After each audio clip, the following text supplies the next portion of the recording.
care for you. Simply employ a memory and be in it 100% of when you felt loved and when you were giving love to another.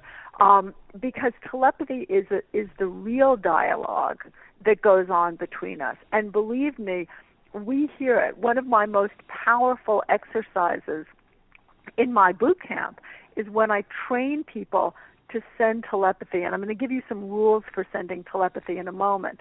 Because what they find is a couple days after the workshop, the person they were in dialogue with, who wasn't in the room and wasn't even aware of it, and sometimes someone they haven't spoken to for 10 years, gets in touch with them and continues the dialogue. So there is a life beneath life that we live on a level that is connected, and telepathy is a part of it. And let's hold those rules for telepathy for one moment, because I have to say you're listening to Love and Romance Radio on the D.T.M. Wicked Radio Network. I'm honored, and we are so pleased to have our beautiful friend Laura Day with us. Laura, please tell our listeners where they can get your books and find out more about you and your work. You can get my books on Amazon or practicalintuition.com, which is my website. And if you just Google Laura Day, D-A-Y, you'll find lots of malicious gossip and also my books. So get back now, the rules for telepathy. Go ahead, please. So one of the important things about telepathy is if you send a message to your, I hate to be sexist here, but I'm going to do typical gender roles. I know Facebook now has 70 genders, but I'm just, I was born in the 1950s, so I'm going to do typical gender roles. So here I am at home, and I'm sending a message to my husband because I want him to pick up milk, and he's not looking at his cell phone.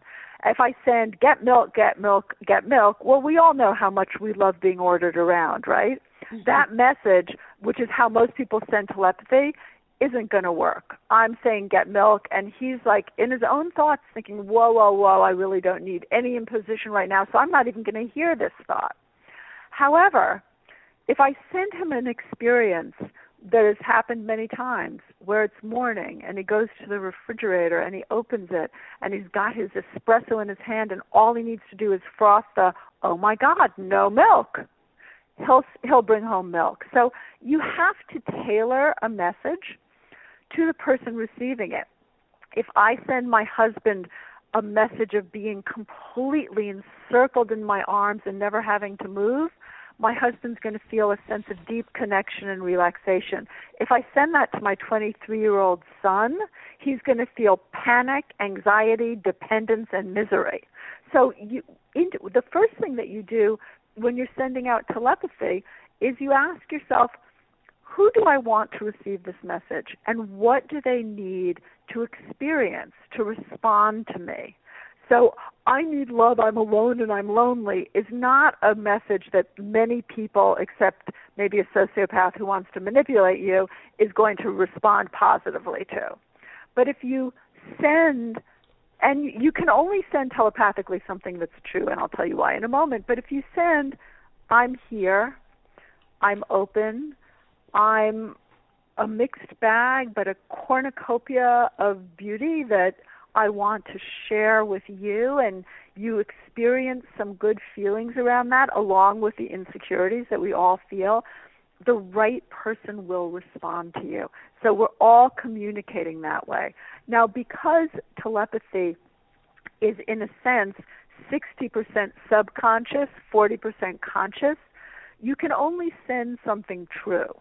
So because your subconscious is very black and white. Your subconscious just has so little nuance. So you have to. So that's why memories work very well. If you're feeling like you're really worthless and hopeless, and it's hard to feel anything different, finding a memory where you were loved and valued, and experiencing that memory in a full body experience can often help you send out an honest telepathy. That the person is not going to put their guard up with. I always say, if you're going to lie, make it a whopper, because the subconscious of the other knows when you are lying, and after a while, they won't trust your messages anymore. Let's extend, just out of curiosity, let's extend this concept to, for example, business. You go into a negotiation with someone. Can you use these keys in advance of that negotiation or after the negotiation? You can use them both in advance and after the negotiation. But once again, that's why it's so important in negotiating to really, truly believe and be honest about your win-wins. That's why win-lose negotiations often are very hard to do and create a lot of, violent problems.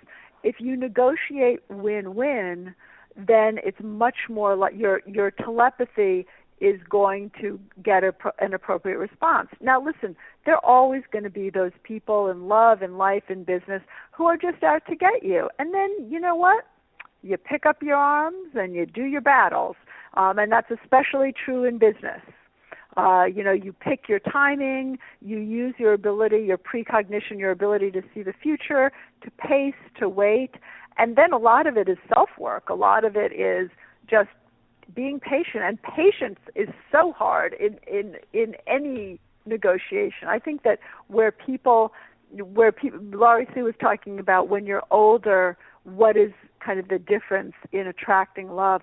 There really is no difference, except that when you're older, you have a sense of finite time in a way that you don't when you're younger. And one of the hardest things when you're older attracting love is to realize that you're not going to lose your looks between 70 and 71 or 70 and 72. I hear a lot of the anxiety in older people, now I'm 69, but when I'm 70, who's going to want me? It sounds absurd, but think about it. How many of us think that way? Yeah, that's funny. And that's to every time a season, and frankly, you do choose the fruit you will yield. You don't always choose the timing because elements have to come in place. Telepathy is not always instantaneous. Mm-hmm. But if a goal is important, you go toward that goal, and that's true in love, and that's true in business. That is fabulous. And I want to sort of bring it back to intuition for a minute, because I have been in your intuition workshops, which are always really wonderful and exciting, and you have people read each other. And one of the things I've heard you say over and over is to just say the first thing that comes to your mind. And I'm wondering, what would you say are the major keys that you teach people about how to really honor and listen to their own intuition? Well, I tell beginners to say the first thing because people tend to edit. Intuition, like anything else, is a skill that you develop with practice. So my advanced students no longer say the first thing that comes to mind, but the first thing you want people to do in order to use any skill, frankly, is not to always be second-guessing themselves. And not have to, we live in a society where perfection is the low bar, and that's just unrealistic, and it causes people not to say the accurate things they actually receive.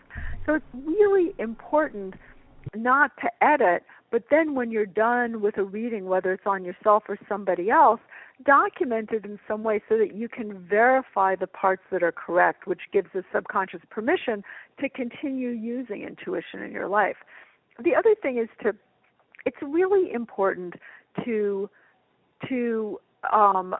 place things, to make a timeline, and to not stay vague with intuition. A lot of people, when they do a first exercise, will say things like love, blue, Harry. And I'm like, that means nothing. Pretend there's someone from a psych ward walking around trying to fill their beds. So sound like you're having a conversation. Oh, I see love in a trip you're going to take where there's a lot of blue sea. I sense that there's a man named Harry who is reading the Wall Street Journal in a foreign country, and that's how you meet. Then you've given the person real information. So really don't hedge your bets, either with yourself or somebody else. Commit to an answer that can be proven or disproven, and listen, sometimes you will be wrong. Sometimes I am wrong. Not enough that I'm unemployed, but everybody is wrong sometimes. So if you make being right your yardstick, you're never going to get any valuable information. I mean, one of the things that I really love about the little mini workshops that I do is that people who have never experienced intuition actually give a complete stranger accurate, verifiable information that is useful to them. And it's something that we all have within us. And my new tagline on talk shows is, we live in an era of experts. There's an expert for every part of your body. There's an expert for every part of your psyche. Billions of dollars are spent on spirituality and psychology. But with intuition and healing, literally the person sitting next to you on the train may have your answers, may be able to shift your energy for you in a way that creates dramatic change. You simply need to be able to A, connect, and B, know what you're asking them to do. So some people think that tapping into their intuition is some sort of luxury, like it's something they can only do with a professional like you standing by. And, I'm wondering, what are you thinking about intuition, especially these days, in terms of how important it really is that people begin to tap into and listen to their intuition? Well, I mean, obviously, I've written 6 books on intuition, so obviously I think it's essential. But the thing that people don't realize is it's like your feelings. Your feelings are either working for you or they're working against you. They're not neutral. The same thing with intuition. If you're subconscious, so if you are not consciously directing your intuition, if your subconscious is directing it, your intuition can be used as easily to find the next sociopath to hook up with, my specialty, or to find the love of your life, also my specialty, thankfully. But the subconscious runs all of our human mechanisms in the absence of our conscious engagement with them. So intuition is something you are always using, but often you're using it to prove yourself unworthy, to not threaten your sister and not lose their love, so to not be successful, to not be beautiful, to not be loved. So it's very important to consciously use your intuition as opposed to allow it to just be used by your subconscious to create the same patterns of trouble you've always created in your life. It's also so easy to use. I mean, intuition is always functioning. And one of the things that intuition can do for us that no other skill can, because history is not destiny. Our market, the people who evaluate the stock market, have proven to us history is not destiny. The only thing that can predict for you is intuition, your ability to move your attention forward in time and experience at least some of what it is to come, and to prepare yourself in the moment to make the most of it, to create better outcomes for yourself and others. The other thing that is so important about training your intuition is it is the voice of connection. It is the voice of love. It is the voice of community. It is the voice that creates the projects where we all throw in our gifts and our vulnerabilities are compensated for to create something better for us all. So it's really, I think that the option to develop your intuition is like the option to develop your reading skills. If you can't read, it's very hard to get anywhere. And it's the same thing with intuition, and the same thing with emotions. I mean, I think it's very important that we don't throw babies out with bathwater. We are emotional beings, we're intellectual beings, we're intuitive beings, we're sensual beings, and what we want to do, and it is one of the elements of the circle, is have all those parts work coherently with one another, not against one another, which they often do, but coherently with one another to quickly and easily create the realities that we want to create. And all you have to do is think of a moment where your heart said one thing and your mind said another. How effective were you in creating at that point? Not very. Yeah. So it's really important to have intuition, because intuition is the skill that will be able to say, intellect, here's a piece of information you're overlooking that can get you on board with this. And emotions, here's something you're overlooking that now that you can experience it perhaps at a future time, or now that you can be aware of where this took you in the past that wasn't so good, you can make a better decision and get on board with this. And physical reality, here, and et cetera,